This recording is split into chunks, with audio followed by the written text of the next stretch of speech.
शुरुआत में हम वेनेसडे नाम की एक लड़की को देखते हैं जिसका आज स्कूल में पहला दिन था। इसकी हरकतों और पसंद नापसंद की वजह से ये कोई आम लड़की नहीं लगती थी। स्कूल में आकर जब वो अपने लॉकर को खोलती है तो वहाँ उसे उसका भाई बंधा हुआ मिलता है। वो जैसे ही अपने भाई को पकड़कर खोलने लगती है तो फौरन ही उसे कुछ ख्याल आने लगते हैं, जिसमें वो उन लड़कों को देखती है जिन्होंने उसके भाई को यहाँ बंद किया। वो यहाँ से उन लड़कों के पास जाती है उन्हें सबक सिखाने के लिए, जो पूल में तैरने की प्रैक्टिस कर रहे थे। वहाँ वो पूल में बहुत सारी मछलियों को छोड़ देती है जो काटती है। अब सारे बच्चे तो पूल से बाहर आ जाते हैं मगर एक बच्चा नहीं आ पाता और एक मछली उसकी टांग पर काट ली। उसकी हरकत की बाद स्कूल वाले उसे निकाल देते हैं। उसने पहली बार ऐसे नहीं किया था, बल्कि अब से पहले भी वो बहुत सारे स्कूल से निकाली जा चुकी थी। तो इसीलिए उसके माँ बाप उसे एक अकेडमी में ले जा रहे थे, क्योंकि वहाँ वेडनेसडे जैसे बच्चे ही पढ़ते थे, मतलब कि जिनकी हरकतें सबसे हटके होती थी। और वो वहाँ जाना तो नहीं चाहती थी मगर मजबूरन उसे जाना ही पड़ता है। अकेडमी के पास वाले जंगल का सीन देखते हैं जहाँ एक शिकारी शिकार करने आया था। वो जंगल के काफी अंदर जाकर एक जगह पर बैठकर चाय पीने लगता है, मगर तभी कोई चीज अचानक से आकर उस पर हमला कर देती है और बड़ी बेरहमी से उसे मार देती है। वेडनेसडे और उसके माँ बाप अकेडमी पहुंचकर वहाँ के प्रिंसिपल के पास जाते हैं। ये प्रिंसिपल भी वेडनेसडे की तरह ही आउटकास्ट होती है। आउटकास्ट में जलपरी, वेयरवुल्व्स, वैम्पायर्स, चुड़ैल और ऐसे लोग शामिल थे जिनमें जादुई ताकतें पाई जाती है। और इस तरह के ही सारे बच्चे इस अकेडमी में पढ़ते हैं।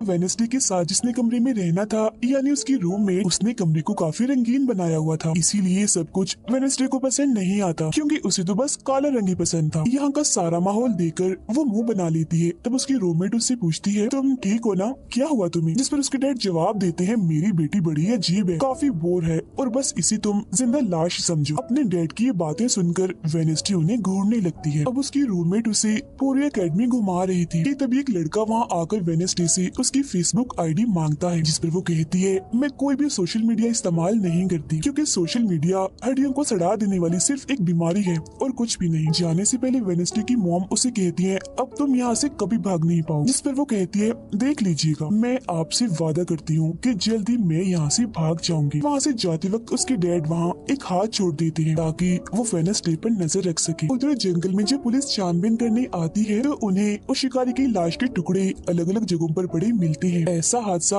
वहाँ पहली बार नहीं हुआ था, बल्कि तीसरी बार ऐसा हुआ कि अकेडमी के इस जंगल में कोई मारा गया। और वेडनेसडे अपने कमरे की सारी रंगीन चीजें हटा देती है और अपने रूममेट से कहती है, शोर मत करो, कमरे में शांति बनाओ, क्योंकि ये मेरे नॉवल लिखने का वक्त। मगर वो तो गाना लगाकर डांस करने लगती है, जिससे वेडनेसडे को गुस्सा आ गया था और वो उसे गाना बंद करने को कहती है। तो वो रूममेट अपने पंजे दिखाकर उसे डराने लगती है, क्योंकि वो थी एक वेयरवुल्फ, मतलब कि आधी इंसान और आधी वुल्फ। तभी इधर एक टीचर आती है जो काफी अच्छी थी और वो वेडनेसडे को वेलकम के तौर पर एक फूल गिफ्ट देती। अब अगले दिन जब वेडनेसडे कहीं जा रही थी तो उसके डैड का छोड़ा हुआ वो हाथ छुप छुप कर उसे देख रहा था और फिर तभी उसके ऊपर एक स्टैचू गिरने वाला था, मगर बिल्कुल ठीक वक्त पर एक लड़का जिसका नाम जेवियर है उसे बचा लेता। लेकिन इस हड़बड़ी में वो बेहोश हो गई थी और जब उसे होश आती है तो बजाय जेवियर का शुक्रिया अदा करने की वो उसे कहती है कि मुझसे ये उम्मीद मत रखना कि मैं तुम्हारी शुक्रगुजार रहूंगी, क्योंकि तुमने मुझे बचाकर गड़बड़ कर दी, मेरी इतनी अच्छी मौत को टाल दिया। जब जेवियर कहता है, मैं तुम्हें काफी पहले से जानता हूँ, जब हम 10 साल के थे तब हमारी मुलाकात हुई थी, हम दोनों खेल रहे थे तो मैं जाकर एक ताबूत में छुप गया, लोग मुझे जलाने ही वाले थे मगर तुमने मेरी जान बचा ली और आज मैंने तुम्हारी जान बचाकर हिसाब बराबर कर। वेडनेसडे जब अपने कमरे में आती है तो उसे अपने बेड पर कुछ महसूस होता है। वो जैसे बिस्तर हटाती है तो वहाँ उस हाथ को देखकर फौरन उसे पकड़ लेती है और पूछती है, तुम कौन हो और यहाँ क्या कर रही हो? जिस पर वो कहता है, मुझे तुम्हारे डैड ने तुम पर नजर रखने को कहा है, वो ही मुझे यहाँ पर छोड़ कर गए हैं। और वो उसे कहती है, मगर आज के बाद तुम मेरे लिए काम करोगी, वरना मैं तुम्हें हमेशा हमेशा के लिए दराज में बंद कर दूंगी। तो वो इस चीज के लिए मान जाता है कि ठीक है, मैं हर तरह से तुम्हारी मदद करूंगा। अगले दिन प्रिंसिपल वेडनेसडे को एक दिमागी डॉक्टर के पास ले जाती है, क्योंकि उन्हें भी ऐसा महसूस हुआ था कि वेडनेसडे का दिमागी तवाज़ुन कुछ ठीक नहीं है। मगर वो वहाँ कोई बहाना बनाकर हाथ की मदद से खिड़की खोलती है और वहाँ से भाग जाती। भागते हुए वो एक आदमी से टकरा जाती है, जिससे फौरन उसे ख्याल आता है, जिसमें वो देखती है कि इस आदमी का अभी एक्सीडेंट होने वाला है, जिसमें वो मर गया है बड़ी बेरहमी से। मगर वो इस बारे में उस आदमी को कुछ नहीं बताती, क्योंकि उसे खून खराबा बहुत पसंद। वो एक होटल में जाती जाती है जहाँ उसकी मुलाकात एक वेटर से होती है। वो काफी परेशान दिख रहा था क्योंकि उसकी कॉफी मशीन खराब हो गई। वेनेसडे उसे कहती है, मैं तुम्हारी कॉफी मशीन ठीक कर सकती, लेकिन इसके बदले तुम्हें मुझे स्टेशन पर छोड़ना होगा, जिसके लिए वो मान भी जाता है और वेनेसडे उसकी मशीन ठीक कर देती है। जिस पर वो कहता है, बस थोड़ा सा इंतजार करो, मेरी शिफ्ट खत्म होने वाली है, फिर हम चलते। और वेनेसडे जब वहाँ बैठी इंतजार कर रही थी कि तभी कोई शरारती लड़की आकर उसे परेशान करने लगती है, जिससे उसे गुस्सा आ गया था और वो उन लड़कों को अकेली ही काफी मारती है और अच्छा सबक सिखाती है। अब इतनी ही देर में उस वेटर के डैड, जो एक पुलिस ऑफिसर थे, वहाँ आ जाते हैं। तोड़फोड़ देखकर जब वो अपने बेटे से इस बारे में पूछते हैं तो वो कहता है, कुछ नहीं, बस वो लड़के कस्टमर्स को परेशान कर रहे थे, तो इसने उन्हें अच्छा सबक सिखा दिया। तभी यहाँ अकेडमी की प्रिंसिपल भी आ जाती है, उनसे सॉरी बोलकर वेनेसडे को यहाँ से ले जाती है। रास्ते में वो उस पर काफी गुस्सा करती है कि आखिर तुमने कैसे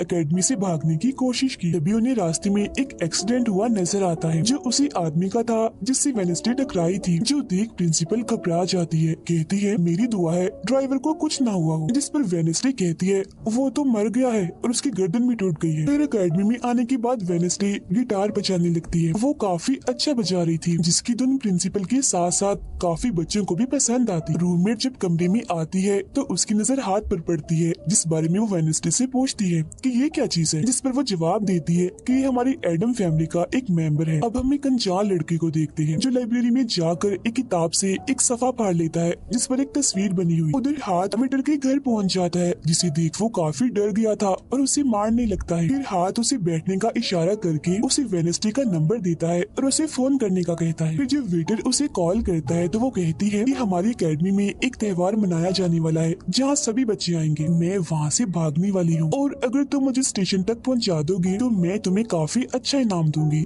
जिस पर वो वेटर मान भी जाता है। जब वो त्योहार में जाती है तो देखती है कि प्रिंसिपल की नजर मुझ पर ही है, इसीलिए वो एक आदमी को पैसे देकर प्रिंसिपल का ध्यान भटकाने का कहती है। अब वेटर वहाँ आकर वेनेसडे के जाने से पहले उसे उसके डैड का एक पुलिस रिकॉर्ड तोहफे में देता है, जो उसने अपने डैड की फाइल्स में से चुराया था, क्योंकि उसके डैड एक पुलिस ऑफिसर जो थे। अब उस रिकॉर्ड को लेकर जैसे वो यहाँ से जाने लगती है तो तभी वो उस लड़के से टकरा जाती है जिसने बुक में से तस्वीर को फाड़ा था। टकराते ही वेनेसडे को उस लड़के की मौत के ख्याल आने लगते हैं कि वो थोड़ी देर में मरने वाला है, जो बहुत ही भयानक थी। वो लड़का अब जंगल की तरफ जाने लगता है तो वेनेसडे भी उसके पीछे जाती है और कहती है, रुक जाओ, जंगल में मत जाओ, तुम्हारी जान को खतरा है, तुम मर जाओगे। मगर तभी वो उसे अपने जादू से उड़ाकर पेड़ पर लगा देता है और कहता है, खतरा मुझे नहीं तुम्हें है, बल्कि तुम खुद ही खतरा हो और मैं सब लोगों को तुमसे बचा रहा हूँ। उस दिन स्टैचू को मैंने ही तुम्हारे ऊपर गिराया था। जिसके बाद वो उसे एक तस्वीर दिखाता है और कहता है, इस तस्वीर में तुम ही हो जिसे मेरी मॉम ने 25 साल पहले बनाया था और ये उस वक्त की बात है जब वो इस अकेडमी में पढ़ती थी। मरने से पहले उन्होंने कहा था कि इस लड़की इन्हें तुम्हें मुझे रोकना होगा, नहीं तो तुम इस अकेडमी के साथ साथ पूरी दुनिया को ही तबाह कर दोगी। वो बस वेनेसडे को मारने ही वाला था कि तभी एक बड़ा सा मॉन्स्टर आकर उस पर हमला कर देता है और बड़ी ही बेरहमी से उसे मार देता है। इसके बाद हम वेनेसडे को उसके कमरे में देखते हैं, क्योंकि उसने यहाँ से भागने के इरादे को खत्म कर दिया था, क्योंकि अब उसके दिमाग में बहुत सारे सवाल थे, जैसे कि मैं इस दुनिया के लिए खतरा कैसे हूँ, एक मॉन्स्टर ने आखिर मेरी जान क्यों बचाई, और साथ ही उसके डैड के खिलाफ पुलिस रिपोर्ट जिसमें उसके डैड के ऊपर एक कत्ल का इल्जाम था।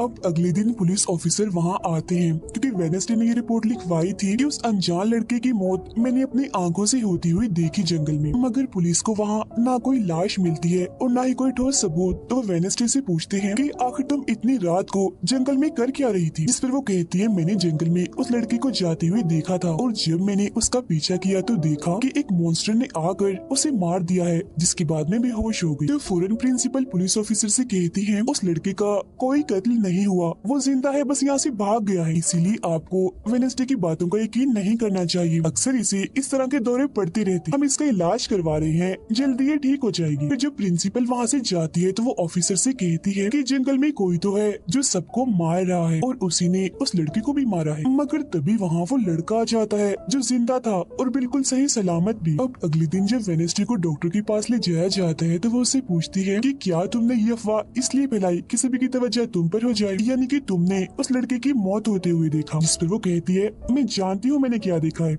ओके, मुझे तुम्हें बताने की कोई जरूरत नहीं है। अगले दिन उसे पता चलता है कि उसी लड़के को बगैर किसी वजह से एकेडमी से निकाला जा रहा है, इसीलिए वो अपने साथी और साथ को उस लड़के के पीछे लगा देती है। अब प्रिंसिपल के कहने पर वेडनेसडे एक एक्टिविटी में हिस्सा लेती है, जिस मकसद के लिए वो क्लब ज्वाइन करती है, जहाँ उसके साथ सिर्फ एक ही लड़का था जिसके साथ उसकी दोस्ती हो जाती है। फिर जब हाथ उस लड़के के पीछे जाता है तो देखता है कि वो अपना रूप बदल रहा है, जहाँ पहले वो एक बुरा इंसान और फिर एकेडमी के प्रिंसिपल का रूप ले लेता है। जिसके बाद हाथ आकर ये सारी बात वेडनेसडे को बता देता है। अब जब क्लास शुरू होने वाली थी तो जेवियर उसे कहता है कि मेरी साथ वाली सीट खाली है तो तुम यहाँ बैठ जाओ, तो वो उसके साथ आकर बैठ जाती है। जेवियर यहाँ मकड़ी की तस्वीर बना रहा था और फिर अपने जादू से वो उसे जिंदा भी कर देता है, मगर एक ही झटके में वेडनेसडे उसे मार देती है और उसकी राख उड़ा देती है। अब एक लड़की जो काफी बदतमीज थी और विलन भी थी, उसकी और वेडनेसडे के बीच काफी बहस हो जाती है, क्योंकि दोनों ही एक दूसरे से काफी चिढ़ती थी, एक दूसरे को जरा भी पसंद नहीं करती थी। और इसके बाद वेडनेसडे अपनी जगह अपनी रूममेट को उस क्लब में भेज देती है जहाँ वो एक्टिविटी की प्रैक्टिस कर रही थी, और खुद वो अकेली ही चली जाती है एकेडमी की उस जंगल में मॉन्स्टर को ढूंढने के लिए। वेडनेसडे को वहाँ उस अनजान लड़की का टूटा हुआ चश्मा भी मिलता है, वही अनजान लड़का जिसे मॉन्स्टर को मारता हुआ इसने देखा था। और अब जैसे ही वो इस चश्मे को छूती है तो लाइब्रेरी में उसे वहाँ एक किताब भी दिखती है, तो वो उस किताब को खोजने लाइब्रेरी में चली जाती है, मगर उसे वहाँ उस तरह की कोई भी किताब नहीं मिलती। जिसके बाद वो चुपके से जेवियर के कमरे में चली जाती है, क्योंकि वो लड़का और जेवियर एक ही कमरे में रहती थी। वेडनेसडे और हाथ यहाँ पर उस किताब को ढूंढ रहे थे,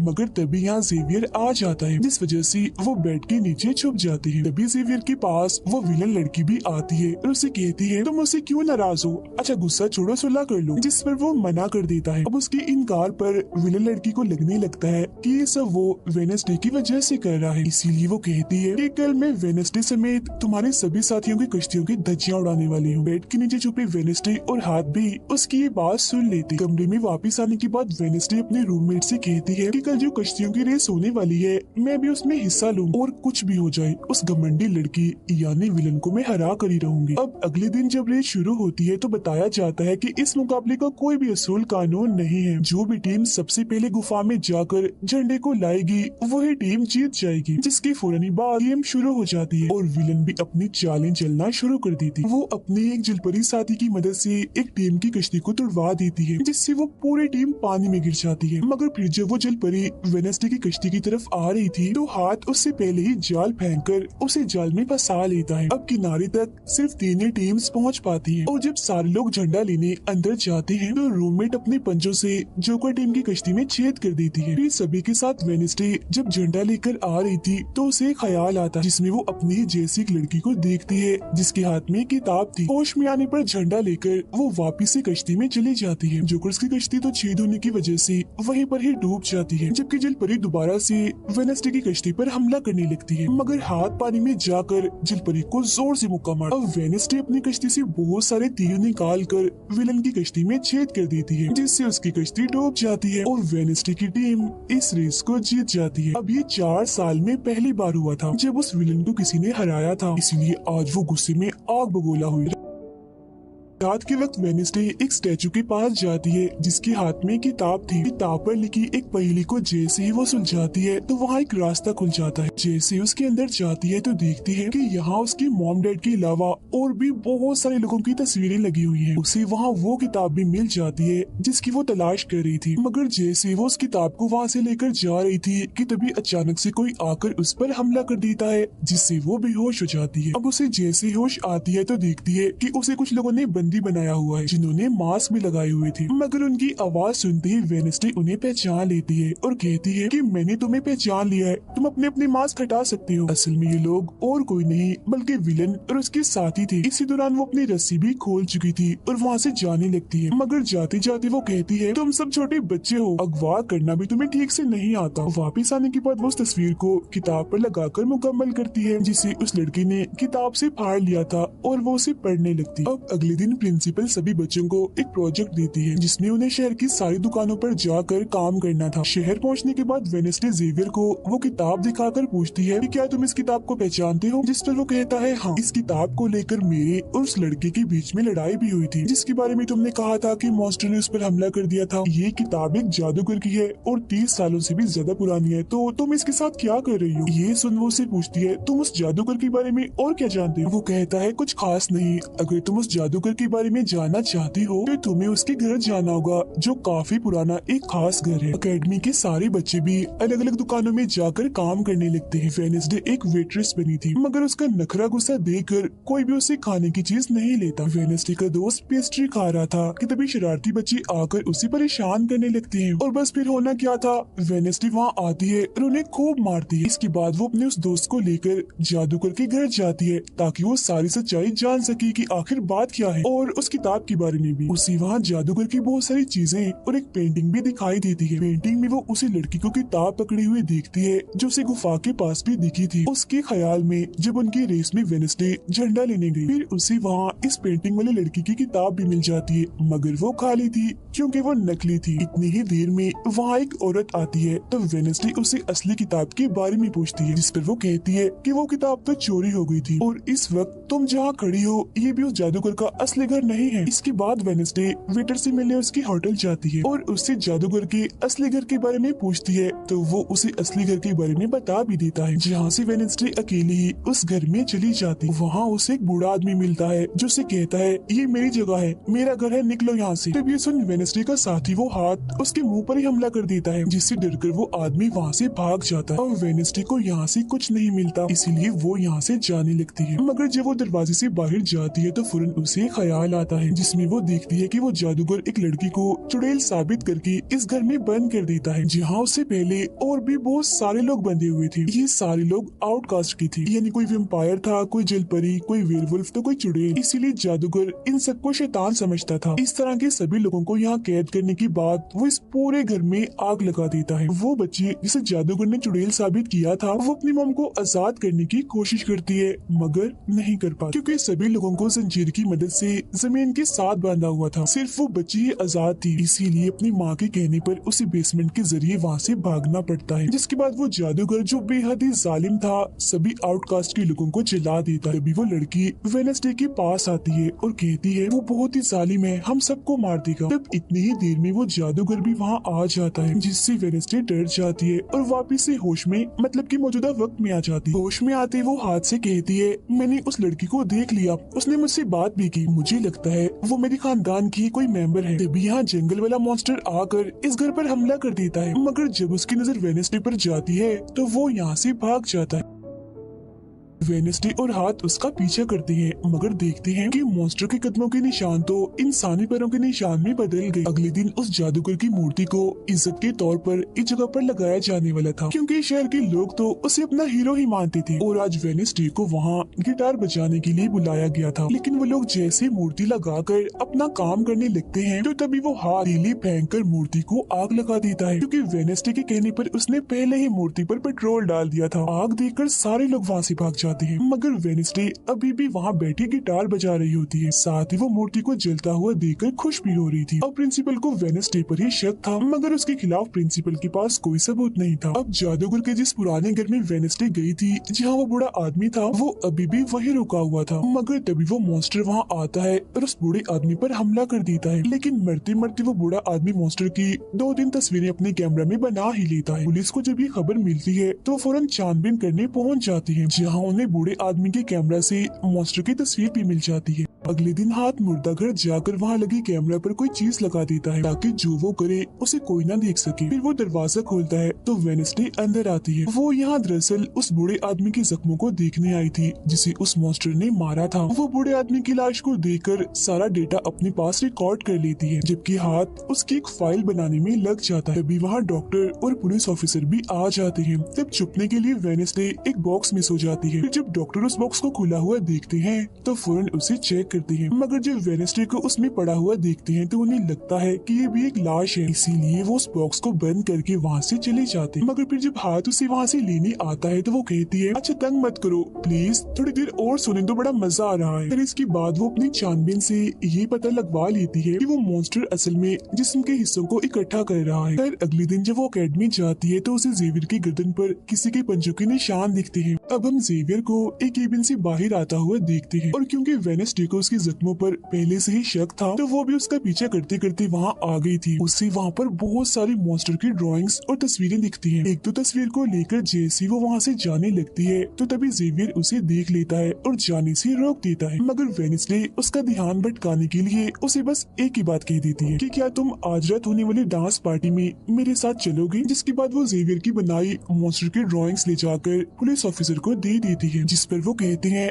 इससे हम किसी को भी नहीं पकड़ सकते, कोई ठोस सबूत लेकर आओ। अब वेडनेसडे अपनी सारी रिसर्च को अपने दोस्त के सामने रख देती है ताकि वो उसकी मदद कर सके। उनमें से एक ड्राइंग को देखकर उसका दोस्त कहता है कि मैं इस जगह के बारे में जानता हूँ। जिसके बाद वो वेडनेसडे को उस जगह पर ले जाता है जो एक गुफा थी, जिसके अंदर जाकर उन्हें बहुत सारी हड्डियाँ और एक हथकड़ी भी मिलती है। थोड़ा छानबीन करने पर उसे वहाँ एक नोकदार बड़ा सा नाखून भी मिलता है, जिसे वो अपने पास रख लेती है। जिसके बाद वो जेवियर के पेंटिंग वाले केबिन में जाती है और डस्टबिन से एक कपड़ा जिस पर खून लगा हुआ था उसे निकाल कर अपने पास रख लेती है। फिर जैसे वो वहाँ से जाने लगती है तो तभी वहाँ जेवियर आ जाता है और उसे पूछता है, तुम यहाँ मेरे केबिन में क्या कर रही हो। उसकी बात डालकर वो उसे पूछती है, ये जो चोट तुम्हारी गर्दन पर है ये तुम्हें कैसे लगी। तब वो बताता है कि पिछले कुछ दिनों से ये मॉन्स्टर मेरे सपनों में आ रहा है, इसीलिए मैं इसकी ड्राइंग्स बनाता हूँ। मगर एक दिन मैंने अपने जादू पर से कंट्रोल खो दिया और ड्राइंग के अंदर से मॉन्स्टर की पंजे ने निकलकर मुझे नोच लिया। लेकिन अब क्योंकि वेडनेसडे उस पर शक कर रही थी इसलिए वो उस पर काफी गुस्सा करता है और फौरन उसे यहाँ से जाने का कहता है। अब वेडनेसडे वो खून लगा कपड़ा और नाखून जाकर पुलिस ऑफिसर को दे देती है और कहती है, ये लो ठोस सबूत और बेशक डीएनए टेस्ट करवा लो, मेरे ख्याल से इतना सबूत काफी होगा,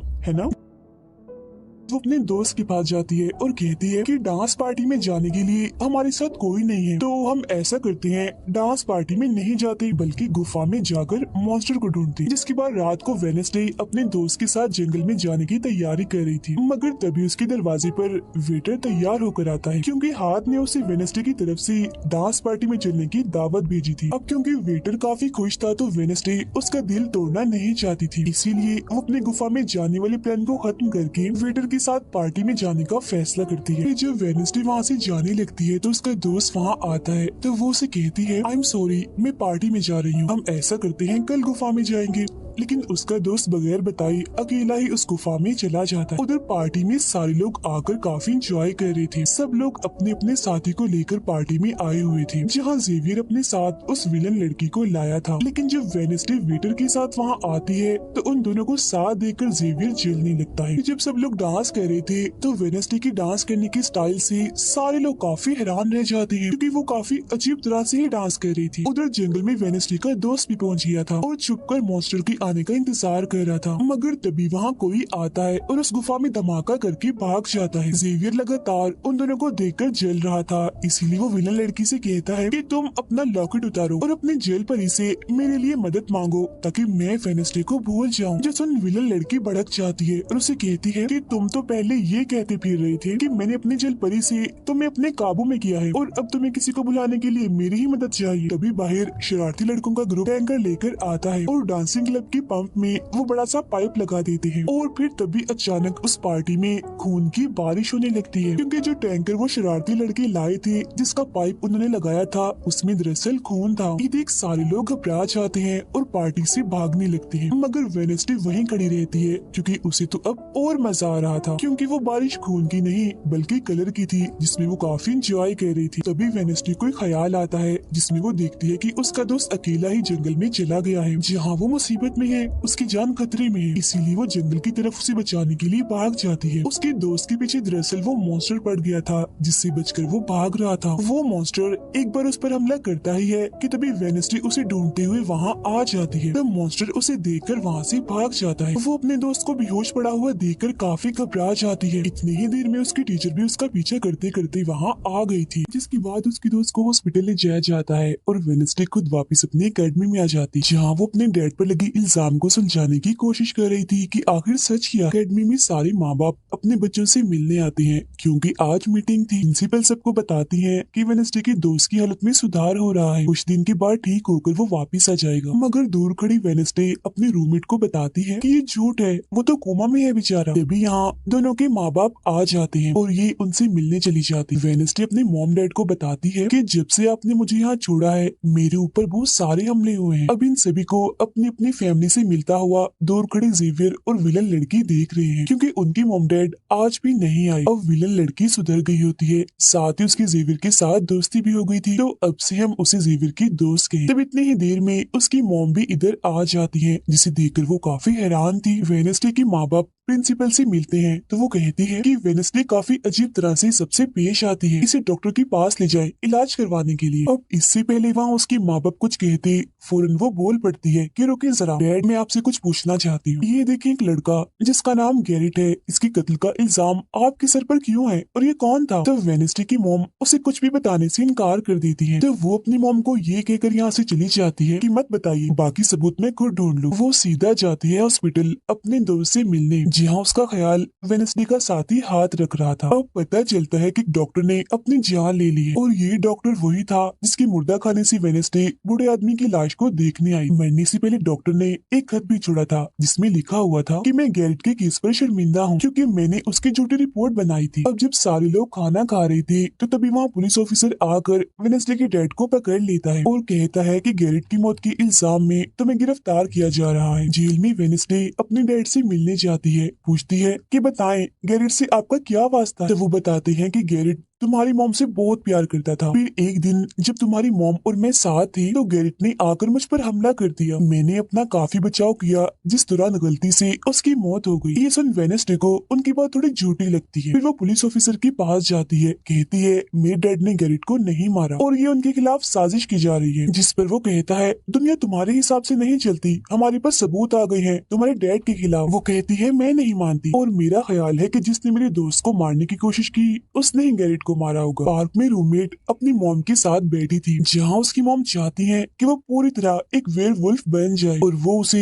एक डॉक्टर के पास जाने का कहती है, मगर रूममेट ऐसा नहीं चाहती, इसलिए वो यहाँ से चली जाती है। अब वेडनेसडे अपनी मॉम के पास जाती है ताकि वो सारी सच्चाई जान सके। उसकी मॉम खुफिया लाइब्रेरी में थी। वो अपनी मॉम से कहती है कि आपने मुझे इस अकेडमी में इसलिए भेजा ना ताकि मैं हमेशा आपकी परछाई बन के रहूं। जिस पर उसकी मॉम कहती है कि ये सिर्फ अकेडमी ही नहीं बल्कि पहले यहाँ एक ग्रुप हुआ करता था जिसकी बुनियाद तुम्हारे डैड की फैमिली की एक औरत ने रखी थी जिसका नाम गुडी था। वो कहती है मैं ये जानना चाहती हूँ कि डैड ने तो गैरेट को नहीं मारा तो फिर किसने मारा है। तब उसकी मॉम सच्चाई बताती है कि जब मैं वहाँ गई तो मैंने देखा कि तुम्हारे डैड और गैरेट आपस में लड़ रहे थे। मैंने उन्हें रोकने की कोशिश की मगर गैरेट तुम्हारे डैड को काफी बुरी तरह से मार रहा था। मैंने फौरन तलवार उठा ली और फिर जैसे गैरेट मेरे पास आने लगा तो तलवार उसके आर पार हो गई और वो मारा गया। मगर तुम्हारे डैड ने मेरी जान बचाने के लिए तलवार मुझसे ले ली ताकि सारा इल्जाम उन पर आ जाए। वेडनेसडे कहती है मगर मुझे पता चला था कि जब गैरेट मरा तो उसके मुंह से झाग निकल रही थी। ऐसा तो सिर्फ तब होता है जब किसी ने जहर लिया हो। अब सच पता करने का सिर्फ एक ही रास्ता है, गैरेट की कब्र को खोदना। जिसके बाद वो अपनी मॉम के साथ मिलकर गैरेट की कब्र को खोद देती है और वहाँ से उसकी एक उंगली ले लेती है। मगर तभी इधर पुलिस आकर उन दोनों माँ बेटी को गिरफ्तार कर लेती है। जेल में वेडनेसडे गैरेट की उंगली अपने मॉम डैड को दिखाती है, कहती है कि उसकी मौत जहर से हुई थी। मगर जैसे उसके हाथ इस उंगली पर लगते हैं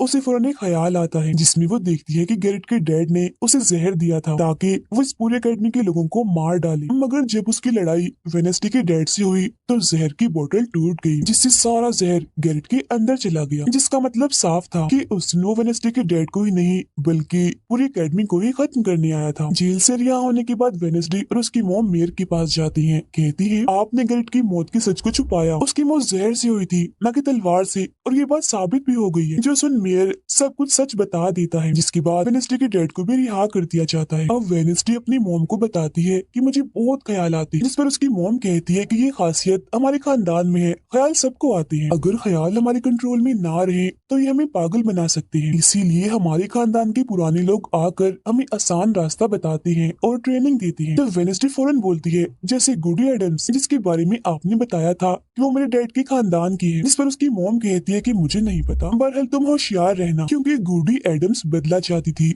जिसके चक्कर में वो खुद भी नहीं बच पाई। खैर सबके माँ बाप अपने अपने बच्चों से मिलकर जा रही थी। रूममेट अपनी मॉम को कहती है, आप फिक्र मत करना, जब मुझे वेयरवुल्फ बनना होगा मैं बन जाऊंगी। जाने से पहले वेडनेसडे की मॉम उसे वही किताब देती है जो अक्सर प्रिंसिपल के पास हुआ करती थी। वो किताब लेकर वेडनेसडे प्रिंसिपल के पास जाती है, कहती है कि उस अनजान लड़की को आपने मारा था, मैंने देखा था, जिसके बारे में मैंने कहा था कि उसे मॉन्स्टर ने मारा है, क्योंकि वो आप ही हो जो खुद को बदल बदल कर लोगों को मार रही हो। मैं ये बात अब पुलिस को बता दूंगी। जिस पर प्रिंसिपल कहती है, नहीं उसे मैंने नहीं मारा, बल्कि वो तो अपनी ताकतों पर से कंट्रोल खो बैठा था और उस दिन उसने तुम्हें मारने की भी कोशिश की थी। इनकी बातों के दौरान इन्हें बाहर से शोर सुनाई देता है। ये चेक करने जब वहाँ जाती है तो पता चलता है कि बाहर ग्राउंड में आग से कुछ लिखा हुआ। अब वेडनेसडे अपने चारों तरफ मोमबत्तियां जला के बैठी थी क्योंकि वो गुडी को बुलाने की कोशिश कर रही, मगर तभी इधर उसकी रूममेट आ जाती है। साथ ही उसे एक खत भी मिलता है जिसमें कोई उसे गुफा में मिलने बुलाता है। जब वेडनेसडे अपनी रूममेट के साथ वहाँ जाती है तो गुफा के अंदर जाने के बाद उसे एहसास होता है कि यहाँ कोई है। यहाँ दरअसल जेवियर और उसके साथी थे जो वेडनेसडे को सरप्राइज देना चाहते थे क्योंकि आज उसकी बर्थडे थी। यहाँ वेडनेसडे को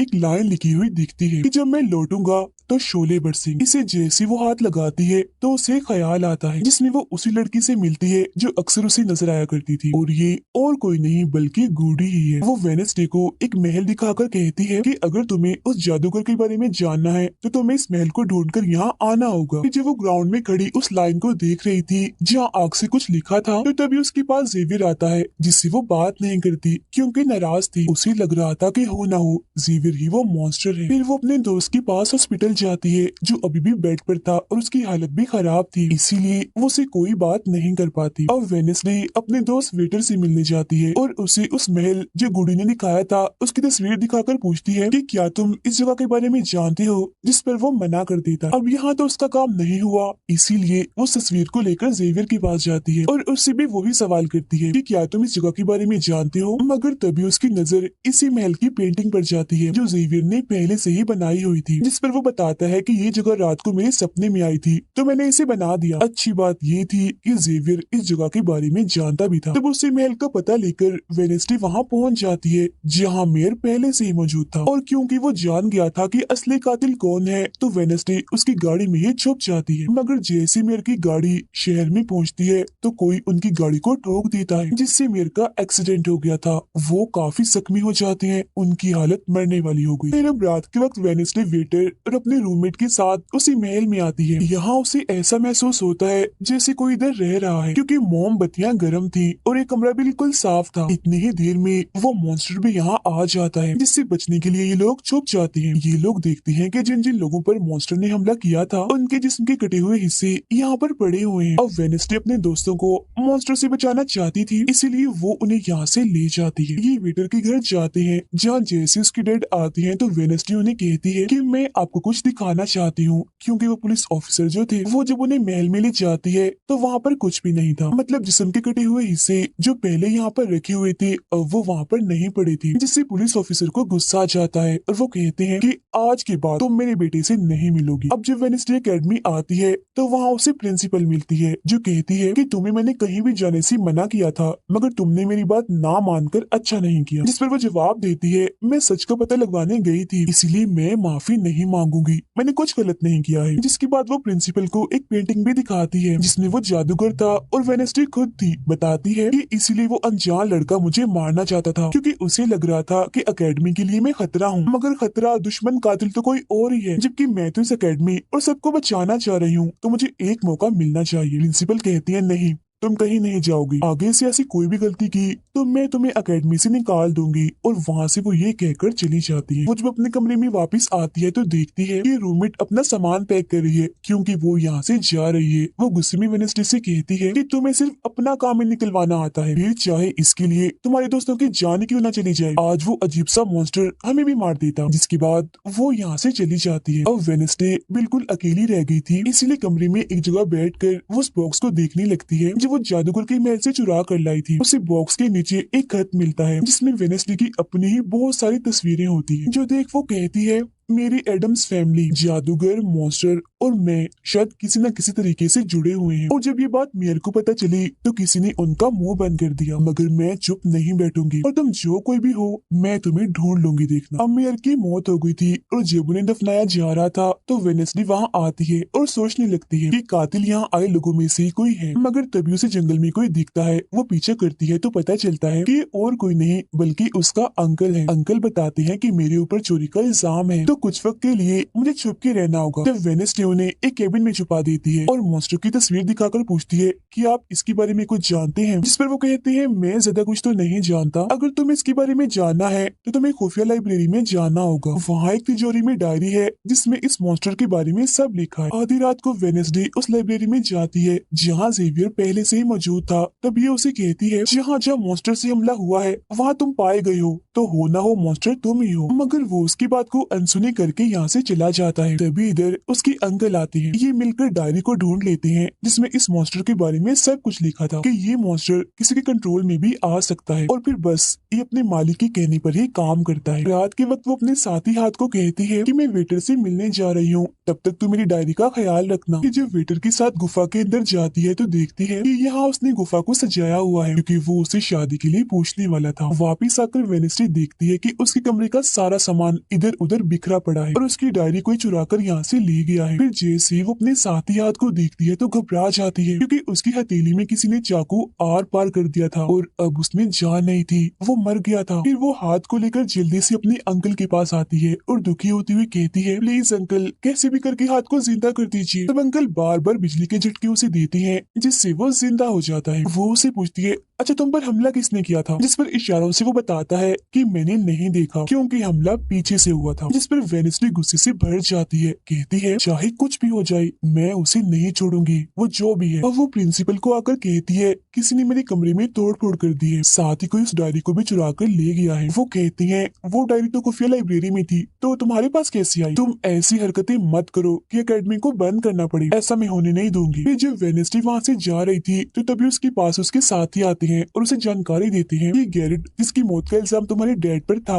उसकी मॉम को किसी ने डबोकर मारा था और मरने से पहले उनकी सारी प्रॉपर्टी एक डॉक्टर ने हथिया ली थी। डॉक्टर नाम सुनकर वेनेसडे को दिमागी डॉक्टर पर शक होता है, इसीलिए वो सीधा उनके पास जाती है। कहती है कि मैं जानती हूँ आपके अंदर गैरेट की मॉम की आत्मा है जो सबसे अपनी मौत का बदला लेना चाहती है, अब बस कर दो तुम्हारा खेल खत्म हुआ। जिसके बाद वो यहाँ से चली जाती है। ये सारी बातें सुन डॉक्टर को जरा भी समझ नहीं आती कि ये क्या बोल रही थी, इसीलिए वो फौरन प्रिंसिपल को कॉल करती है। कहती है वेनेसडे आई थी, उसका बर्ताव काफी अजीब था, उल्टी उल्टी बातें कर रही थी वो। अब तभी यहाँ मॉन्स्टर आ जाता है जो डॉक्टर पर हमला करके उन्हें मार देता है। अब डॉक्टर तो मर गई थी, इसीलिए वेनेसडे की शक की सुई अब जेवियर पर आ जाती है, इसीलिए वो उसे मिलने उसकी कैबिन में जाती है। यहाँ उसे मरे हुए लोगों का सामान भी मिलता है जिससे उसका शक और पक्का हो जाता है। अब तभी इधर पुलिस भी आकर जेवियर को पकड़ लेती है क्योंकि पुलिस को यहाँ पर वेनेसडे ने ही बुलाया था। अब जब वेनेसडे कमरे में आती है तो उसकी रूममेट वापस आ गई थी। कहती है तुम्हारा और मेरा कोई ताल्लुक है, मैं तुम्हारे साथ रहना चाहती हूँ, मैंने तुम्हें और हाथ को बहुत याद किया। फिर इसके बाद वेनेसडे वेटर के पास जाती है जहाँ उसे फिर से कुछ ख्याल आने लगते हैं जिनमें वो देखती है कि मॉन्स्टर और कोई नहीं बल्कि वेटर ही है जिसे वो पसंद करती है। मगर फिलहाल वो उसे कुछ नहीं कहती, उसे एक जगह पर लाती है और फिर कहती है कि जेवियर को तो फंसाया जा रहा है जबकि असली मॉन्स्टर तो तुम ही हो, मगर वो इसके लिए बार बार मना करता है। तभी यहाँ वेनेसडे के सारे दोस्त भी आ जाते हैं और वेटर को पकड़कर कुर्सी से बांध देते हैं। अब वेनेसडे उस पर जुल्म करना चाहती है मगर उसके दोस्त ऐसा करना नहीं चाहते,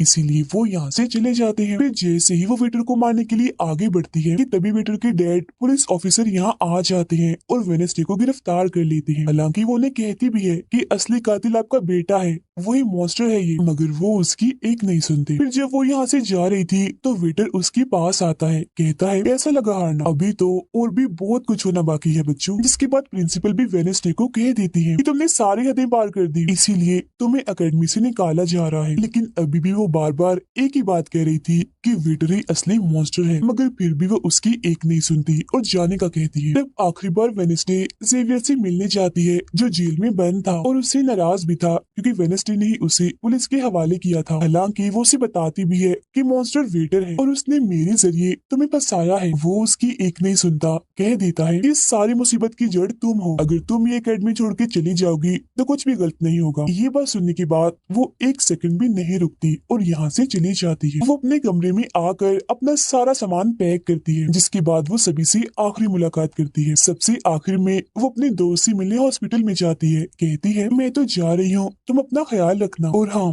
बाहर मत निकलना, बाहर मॉन्स्टर हो सकता है। और उस दिन गुफा में धमाका करने वाला और कोई नहीं बल्कि प्रिंसिपल ही थी। जिस पर वो कहता है नहीं, धमाका करने वाले के जूते लाल थे, जबकि प्रिंसिपल कभी भी लाल जूते नहीं पहनती। ये बात सुनकर वेनेस्डे को पता चल जाता है कि असली कातिल कौन है। वो अपनी उसी टीचर के पास जाती है जिसे सब पसंद करती थी और कहती है बाकी लोग तो बिला वजह मारे गए हैं, जबकि असली कातिल तो तुम ही हो। तुमने ही वेटर को अपने कंट्रोल में करके उसे मॉन्स्टर बनाया और धीरे धीरे उसे अपना गुलाम बना लिया। अपने इशारों पर नचाकर लोगों को उसके जरिए मरवाया। तभी यहाँ वेटर भी आ जाता है, जिसे वो टीचर कहती है जल्दी करो, वेनेस्डे को मार दो। लेकिन दरअसल ये वेटर नहीं थी बल्कि प्रिंसिपल थी, जो रूप बदल कर यहाँ पर आई थी। और अब टीचर प्रिंसिपल के गले में जहर का इंजेक्शन घुसा देती है, जिससे प्रिंसिपल बेचारी मारी जाती है। फिर वो वेनेस्डे को भी बांध कर जादूगर की गुफा में ले आती है। गुफा में आकर वेनेस्डे को पता चल जाता है कि जिन मरे हुए लोगों के जिस्म के हिस्सों को इकट्ठा किया गया था वो दरअसल जादूगर को दोबारा से जिंदा करने के लिए किए गए थे। तभी यहाँ टीचर जो असली विलन थी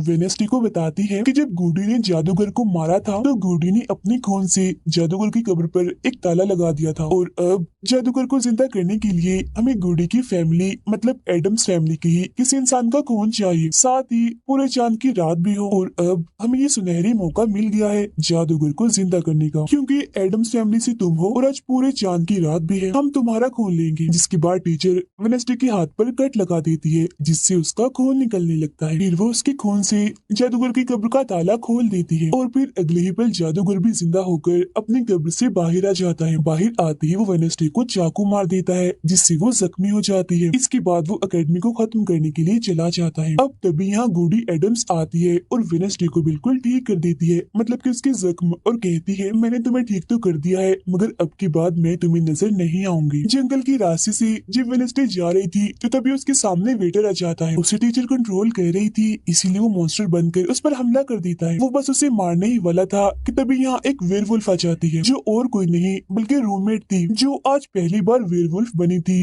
वो भी सिर्फ वेनेस्डे को बचाने के लिए। यहाँ वेयरवुल्फ और मॉन्स्टर के बीच काफी खतरनाक लड़ाई होती है, जिसमें वेयरवुल्फ मॉन्स्टर पर भारी पड़ रही थी और उसे काफी मारती है, अच्छा मजा चखाती है। इसके बाद वेनेस्डे जादूगर से लड़ने उसे रोकने के लिए एकेडमी में आ जाती है, जहाँ वेनेस्डे को बचाने के लिए जेवियर पहुंच जाता है। अब जैसे जादूगर जेवियर को मारने वाला था तो तभी सामने वेनेस्डे आ गई थी और वो बेचारी खुद जख्मी हो जाती है, मगर फिर भी वो जेवियर को कहती है कि तुम यहाँ से जाओ और बाकी एकेडमी वालों को बाहर निकालो, क्योंकि ये हम जैसे आउटकास्ट के लोगों को नहीं छोड़ेगा। जिसके बाद वो फिर से खड़ी हो जाती है, उसकी हाथ में तलवार भी थी, जिसकी मदद से वो जादूगर से लड़ती है, मगर जादूगर काफी ताकतवर था, इसीलिए वो उसके सामने नहीं टिक पाती। वो बस उसे मारने ही वाला था कि तभी इधर जेवियर की दोस्त आकर जादूगर का ध्यान भटका देती है, जिस दौरान मौका देकर वेनेस्डे उठती है और तलवार की एक टुकड़े को जादूगर के दिल के आर पार कर देती है, क्योंकि ऐसा उसे गुडी एडम्स ने करने को कहा था। जहाँ जादूगर एक बार फिर से मर जाता है और उसका जिस्म जलने लगता है और राख बनकर उठ जाता है। जादूगर के मरते ही यहाँ वो टीचर आ जाती है, जिसके हाथ में गन थी, जिसे वो वेनेस्डे पर टान देती है क्योंकि वो उसे मारना चाहती है। मगर तभी यहाँ वेनेस्डे का दोस्त भी आ गया था, जिसके पास बहुत सारी मधुमक्खियां थी। वो उन सभी मधुमक्खियों को टीचर पर छोड़ देता है, जिससे उसका भी काम तमाम हो जाता है। जब वेनेस्डे अपने मिशन में कामयाब होकर बाहर आती है जहाँ सारे लोग खड़े थे, तो वो वहाँ अपने रूममेट को भी देखती है, जो अब वेयरवुल्फ से अपने असली रूप में आ गई थी। यहाँ वो दोनों पहली बार गले मिलती हैं, मगर हैरत अब वेनेस्डे को कोई भी ख्याल नहीं आ रहा था। कुछ वक्त के बाद वेनेस्डे अपना नॉवल भी पूरा कर लेती है, मगर वो इसका एंड नहीं करती, यानी कि वो उसे खत्म नहीं करती और आगे बस एक सवालिया निशानी छोड़ देती है। वो जेवियर से मिलने जाती है, जहाँ वो उसे गिफ्ट देता है जिसमें मोबाइल था। वो इस गिफ्ट को ले तो लेती है मगर कुछ नहीं कहती और वहाँ से चली जाती है। फिर जब वो अपनी गाड़ी में थी तो उसके पास मैसेज आता है, जिसमें उसकी कुछ तस्वीरें थी और साथ ही ये मैसेज भी था कि मैंने तुम पर नजर रखी हुई है, जिससे वो सोच में पड़ जाती है कि टीचर तो मर गई है, मगर अब उसके बाद ये कौन है जो सब कर रहा है। इसी सोच में वो अपने घर के लिए निकल जाती है, जिसके बाद हम पुलिस की गाड़ी को देखते हैं, जिसमें वो वेटर को बांधकर कहीं ले जा रहे थे, क्योंकि उन्हें भी पता चल गया था कि यही असली मॉन्स्टर है, इसे बस कोई कंट्रोल करता है। मगर तभी अचानक से वेटर दोबारा मॉन्स्टर बन जाता है और सभी पुलिस वालों को मार देता है, जिसका मतलब ये था कि टीचर की तरह अभी भी कोई है जो इसे कंट्रोल कर रहा है और वो लोगों को मरवाता रहेगा इसके जरिए। और ये अनजान इंसान वही हो सकता है जिसने वेडनेसडे को मैसेज किया, यानी कि अभी भी कोई है जो एकेडमी को बंद करवाने में लगा है और मॉन्स्टर के जरिए खून खराबा कत्ल होना आम ही रहेगा। और इसी के साथ ही ये सीजन इधर ही खत्म हो जाता है।